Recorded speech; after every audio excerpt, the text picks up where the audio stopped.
"Please don't close the store, my son needs more blanket," said a single mom to the CEO Undercover. The night the lights flickered inside the small corner store, it felt like the world was holding its breath, waiting to decide who would be left standing and who would quietly fall apart.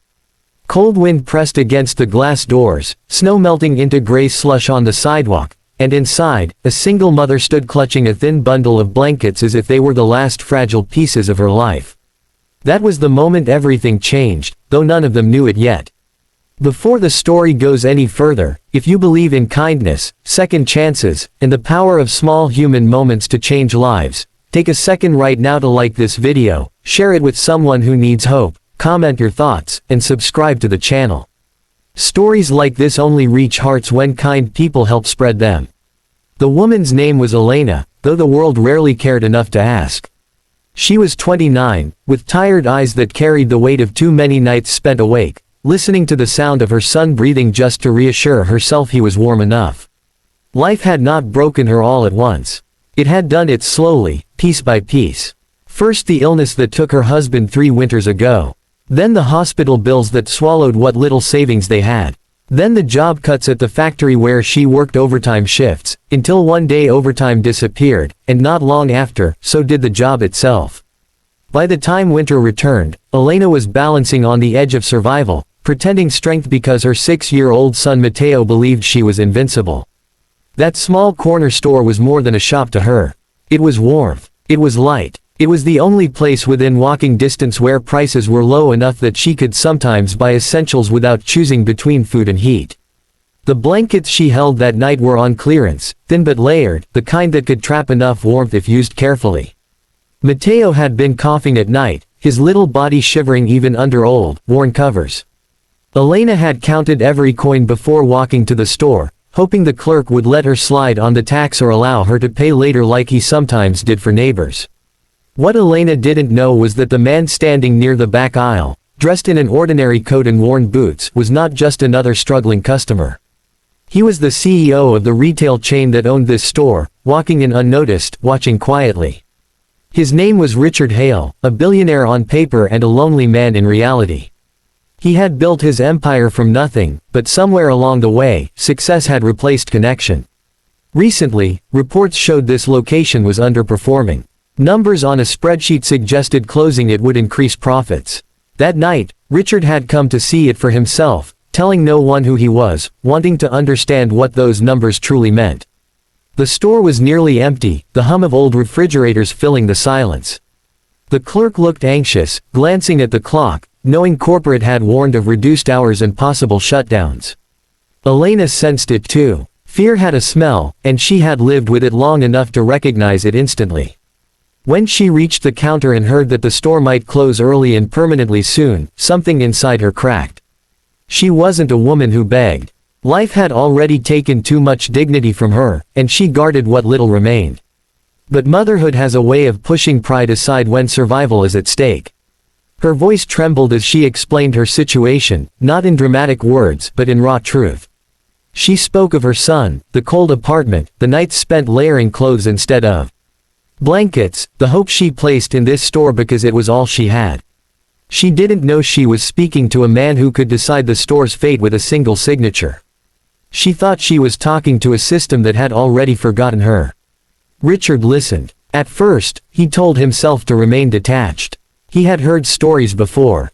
Business required tough decisions, and emotions could cloud judgment. But as Elena spoke, he noticed the small details numbers never captured. The way her hands shook, not from cold but from exhaustion. The way she kept glancing at the blankets as if they were fragile promises. The way her voice softened whenever she mentioned her son, as if saying his name out loud was enough to give her strength. He remembered his own childhood then, something he rarely allowed himself to do. A drafty apartment, a mother who worked 2 jobs and still smiled at him like the world was kind. Nights when warmth came from closeness rather than comfort. He had sworn he would escape that life, and he had, but in doing so, he had built walls so high that empathy rarely climbed over them anymore. That night, one woman unknowingly tore a hole through those walls. Elena left the store with her blankets, barely scraping together enough money, unaware that her words followed Richard long after she stepped back into the cold. He stood there, staring at the automatic doors as they closed behind her, realizing that shutting this store down wasn't just a financial decision. It was a decision that would echo through dozens of lives like hers.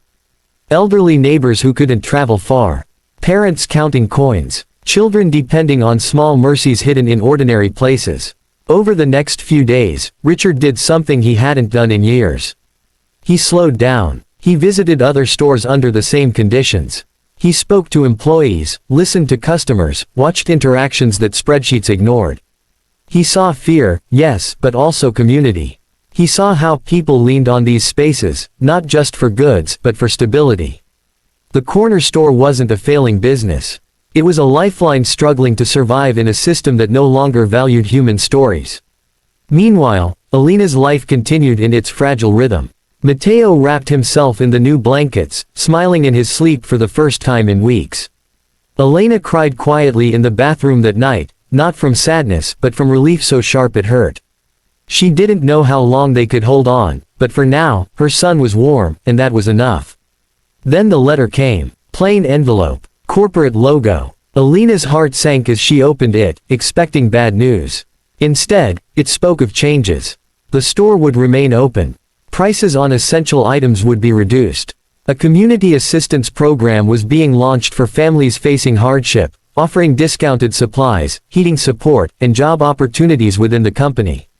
At the bottom, there was no signature she recognized, only a message about believing in people over profit. Weeks later, Elena returned to the store, not just as a customer, but as a new employee. She worked mornings while Matteo was at school, her confidence slowly rebuilding with every paycheck earned honestly. The clerk smiled more these days. Shelves were stocked. Lights stayed on late. The store felt alive again. Richard never revealed himself to Elena directly. He didn't need recognition. Watching from a distance was enough. He funded the program quietly, reshaped policies, and for the first time in decades, felt something close to peace. Success no longer felt hollow when it was shared. Life didn't become perfect for Elena. Struggles didn't vanish overnight. Bills still came. Winter still bit hard. But now, there was hope. And hope, she learned, was the strongest blanket of all. As this story comes close to its end, if it touched your heart even a little, if it reminded you that kindness still exists in unexpected places, please take a moment to like this video, share it with someone who needs encouragement, and subscribe for more stories that matter. Your support helps these messages reach people who might be standing in the cold right now, waiting for a miracle. Before the final moments, we have one special request for you. Please comment the word kindness below if you believe that small actions can change lives. Your comment might inspire someone else to keep going. Because sometimes, the world doesn't change with grand speeches or loud gestures. Sometimes, it changes when one exhausted mother speaks from the heart, and one powerful man finally listens.